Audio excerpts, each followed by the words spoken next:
Hi everybody, Louise here from Effortless Living, or Effortless Living with Louise.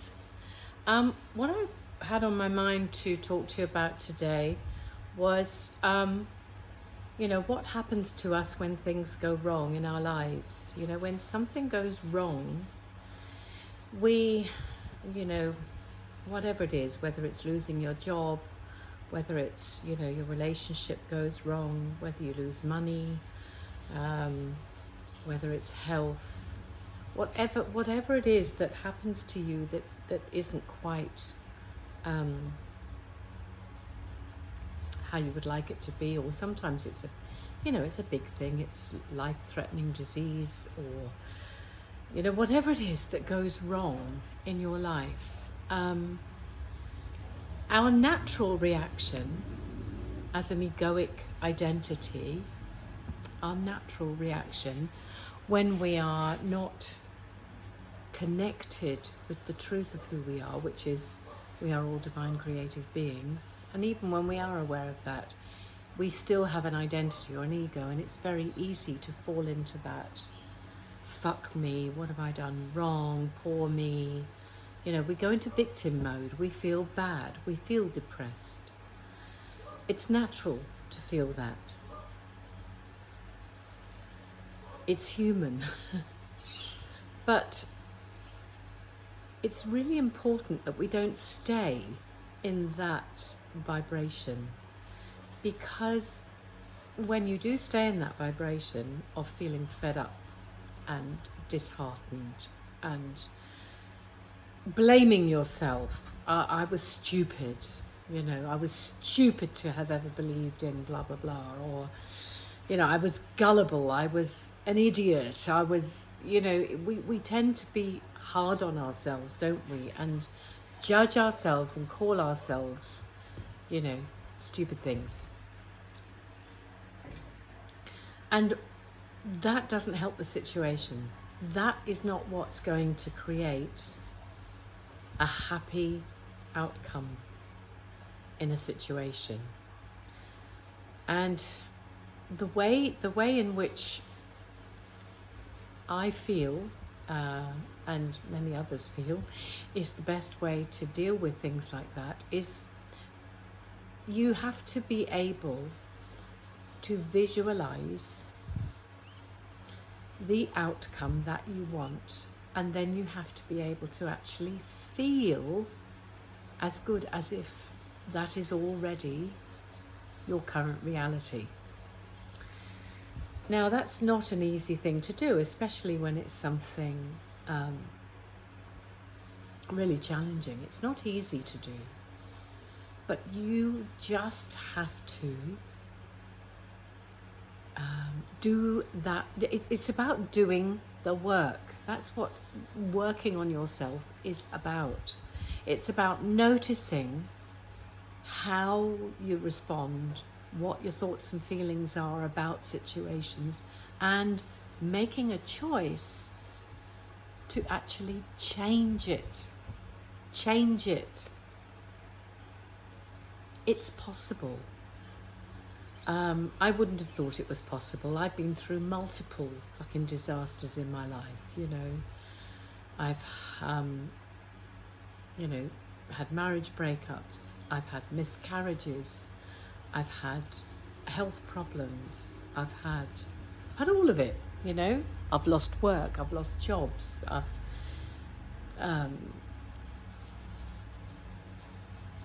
lost family members.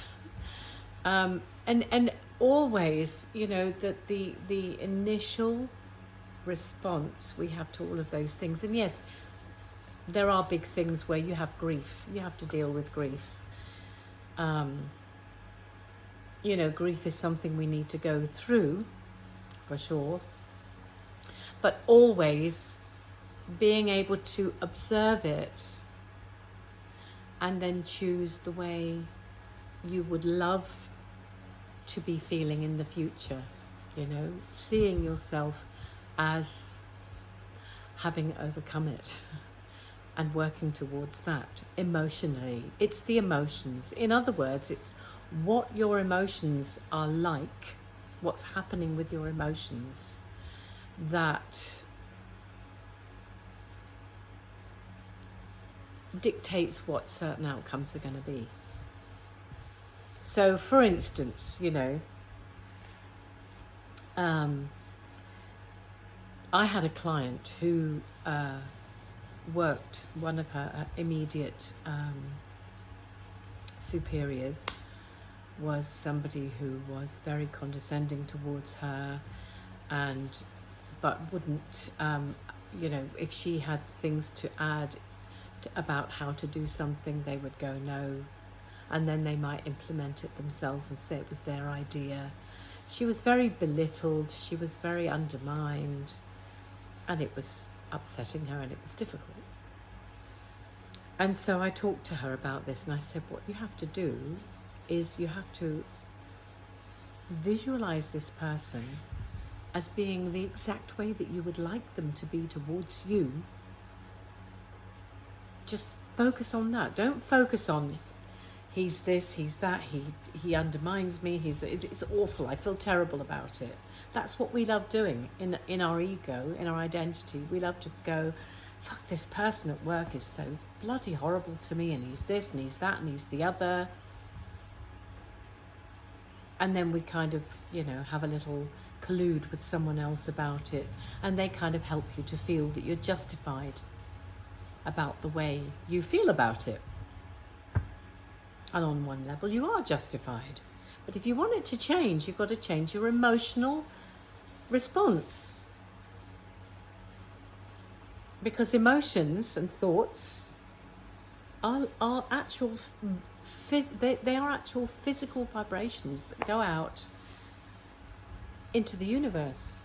They're actually real things. It's like you don't think a thought and then it's just gone. It's there.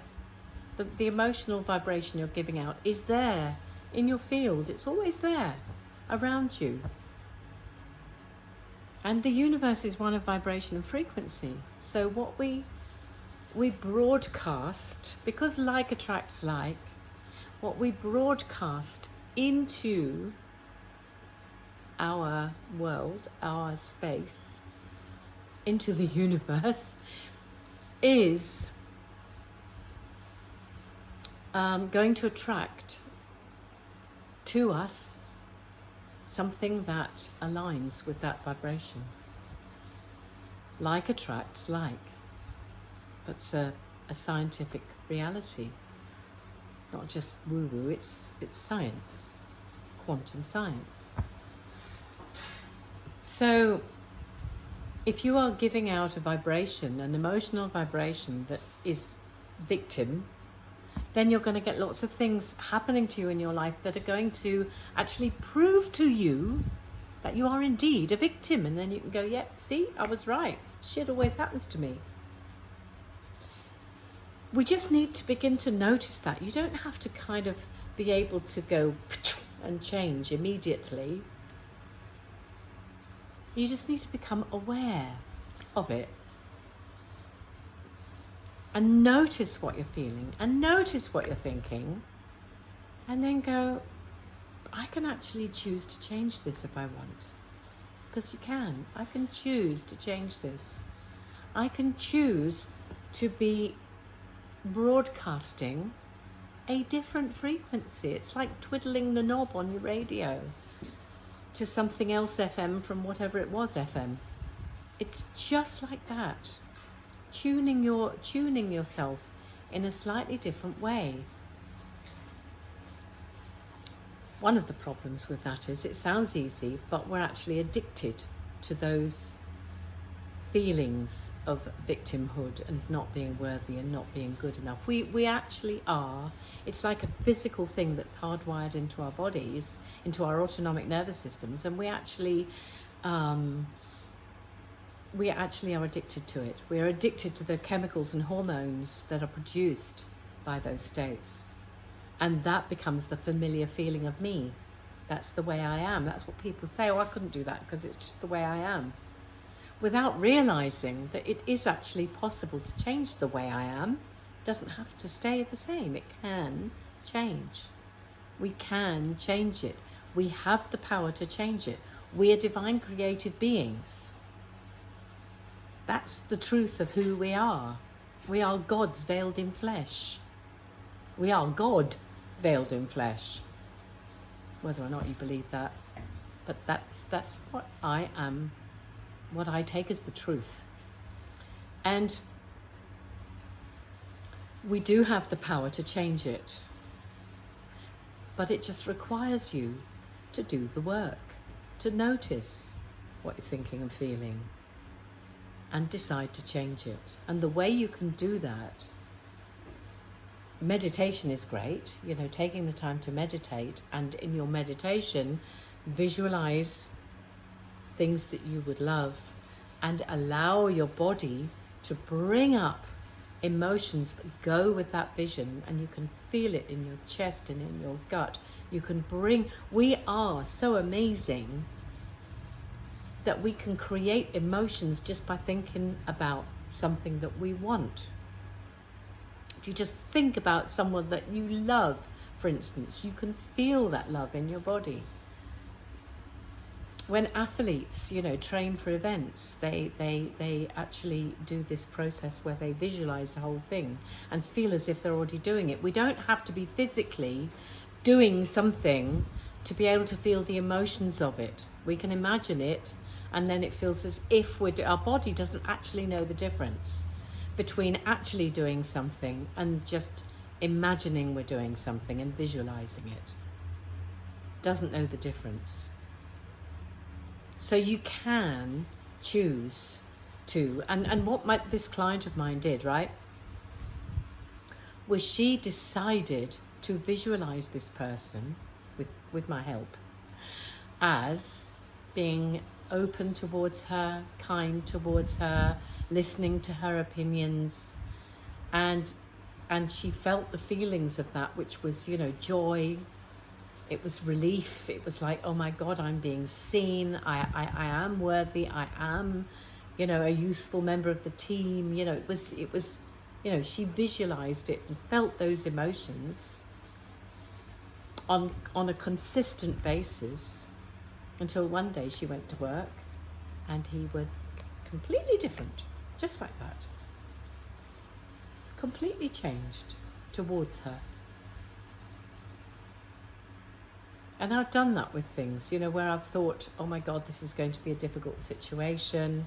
I've got something to say to somebody that's going to be awkward and I don't know what to do and I don't know how to go about it. And you kind of get anxious, and then you just go, no, okay, I'm noticing that, but what do I want it to be like? Okay, I want it to feel great. I want them to be, you know, sympathetic towards me. I would love them to listen and to kind of get where I'm coming from, even if they don't agree with me, that it goes well. And it works. It works. And the trick is to make that work for all areas of your life, you know, whether it's in relationships, work, health, what else is there? Money. Those are all the biggies, aren't they? In all those areas, you can actually learn to make that work for you.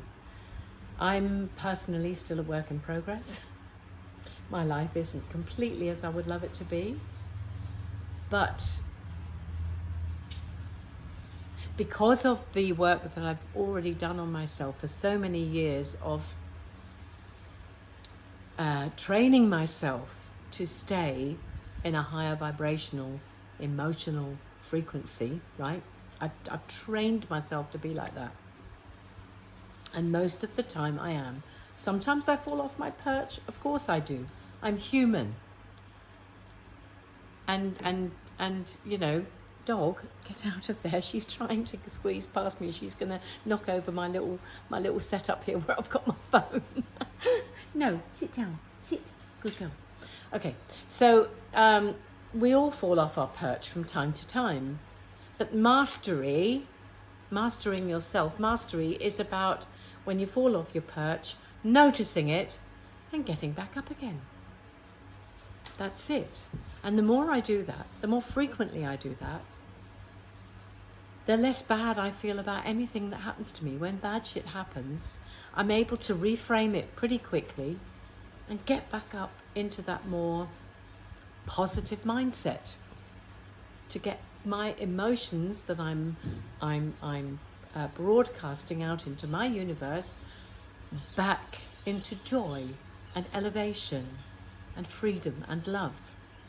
If I focus on feeling those emotions on a daily basis, you know, even when things have happened to me that are not so great, or somebody's been a bit horrible to me and I immediately react and feel pissed off, it doesn't take me long to go, oh, hang on, what's happening here? Oh, my identity's having a field day. It's loving it. No, let's not go there. Let's get back up into the saddle. Let's get back into the saddle. Let's not let that stallion run away without me on its back. So yes, so in summary, when bad shit happens to you, which it will always do, make a choice not to stay in that vibration. Make a choice not to rehearse how bad you feel and tell everyone how bad you feel. Notice it. Acknowledge it, yes. Feel it, yes. Don't be in denial about it. Let it be there, but then say to yourself, what outcome would I sooner have? What is my vision for a result that I would love? And then allow yourself to feel the emotions as if you've already fast forwarded into your future, as if you've time traveled into your future, and you're already there with it all around you, and you bathe yourself in that emotion, and you just make as much of an effort as you can to stay in that vibration. And that's it. Sounds simple. It is simple, but we resist that. We in our ego, or what I prefer to call identity, we resist our good. We resist good things because most of us have beliefs that we're not worthy, we're not good enough, we're not this enough, that enough, whatever enough. We do. We all have that. Everyone. I'm stupid. I'm not talented. I'm not this. I'm not that. I'm not deserving. So notice. Become aware of what you're thinking and what you're feeling, and know that those thoughts and feelings do not necessarily represent the truth of what is possible for you to create or achieve or have. So lots of love to you all. Thank you for listening. If you like the video, maybe you could like and share. And if not, then that's cool. If you don't like it, I'm happy. Doesn't matter. And yes, there's details below of my website and my book that I've written, which is called The Idiot's Guide to Magic. The idiot being me. If I can do it, anyone can. It's not calling everyone else idiots. It's, you know, I'm the idiot. It's my idiot. So that's, you know, that's the kind of person I am. I've always felt I was stupid, but I know I'm not. Anyway, lots of love to you all, and take care, and hopefully see you another time. Bye.